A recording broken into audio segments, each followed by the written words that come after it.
काशी का पहला super speciality और कॉर्पोरेट हॉस्पिटल सिग्नेस लक्ष्मी हॉस्पिटल, चुने सबसे सुरक्षित, सबसे विश्वसनीय। देखिए 29 तारीख की रात को 9:30 बजे के आसपास एक सूचना इंस्पेक्टर भेलूपुर को कथित रूप से मिली थी, जिसमें बैजनाथा क्षेत्र में एक मकान में कुछ पक्षों के बीच में आर्थिक लेन देन को लेकर मारपीट, बवाल और छीना झपटी की सूचना पर पुलिस टीम वहां गई थी, जिसमें तत्कालीन इंस्पेक्टर भेलूपुर, उनके साथ 3 सब इंस्पेक्टर और 3 अन्य कांस्टेबल, कुल 7 लोग मौके पर गए थे। और कथित रूप से इसमें 2 दिन बाद लगभग 93 लाख रुपए की रिकवरी एक नारंगी रंग की गाड़ी से हुई, लावारिस अवस्था में। हम लोग लगातार प्रयास करते रहे कि ये पैसे किसके हैं और वो कौन व्यक्ति था। काफ़ी प्रयास के बावजूद शुरुआती दौर में कोई मिला नहीं।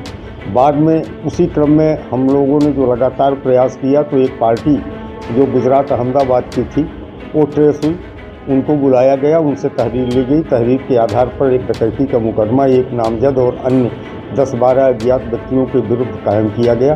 इसकी प्राथमिक जांच डीसीपी काशी को दी गई। प्राथमिक छानबीन में पाया गया कि पुलिस की भूमिका अच्छी नहीं थी। तत्कालीन इंस्पेक्टर और उनके साथ के कर्मचारियों को जो कार्य करना चाहिए था उसे न करके मामले को दबाने का काम किया गया। और इनकी भूमिका को लेकर जो प्राथमिक जांच रिपोर्ट प्राप्त हुई उसके आधार पर कल मेरे द्वारा इन 7 लोगों को निलंबित कर दिया गया है।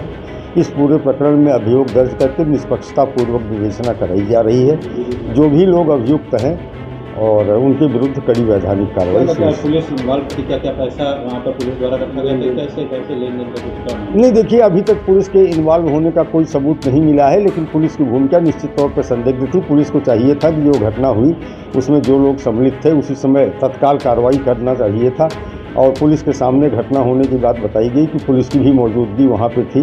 पुलिस ने संभवतः ये समझा रहा होगा कि आपस में लेन देन का, मारपीट का विवाद है, लेकिन जो भी था उसको जिस तरह से हैंडल करना चाहिए था वो नहीं किया गया। पुलिस की टोटल इमेज इससे प्रभावित हुई और इन थाना प्रभारी और उनके साथ के कर्मचारियों की भूमिका संदिग्ध पाई गई है। फिलहाल जांच प्रचलित है और जैसे ही जांच आख्या प्राप्त होती है, अगर दोषी पाए जाते हैं तो कड़ी वैधानिक कार्रवाई भी होगी, विभागीय अनुशासनात्मक कार्रवाई। 40 लाख की बातें आ रही है, लेकिन 93 लाख हाँ, अब उसमें जो है जो शेष धनराशि है जो नामजद किया गया है, अभी गिरफ्तारी करके हम लोग शेष धन की भी रिकवरी करेंगे और इस स्रोत के बारे में भी जानकारी का प्रयास करेंगे। पैसा किसका था, इतनी बड़ी मात्रा में, कैश के रूप में, किन परिस्थितियों में पड़ा था, कहाँ से आया था। तो जो भी सभी संभव जो एंगल हैं विवेचना के, वो जांच के विषय हैं और उनमें हमारी टीमें काम कर रही हैं। और जांच गिर सकती है पुलिस वालों पर? नहीं, अब इसके अतिरिक्त और किसी के इन्वॉल्व होने के संबंध में अभी तक न कोई साक्ष्य है, न कोई प्रमाण है। ये तो हम लोगों ने पुलिस की छवि को बेहतर बनाए रखने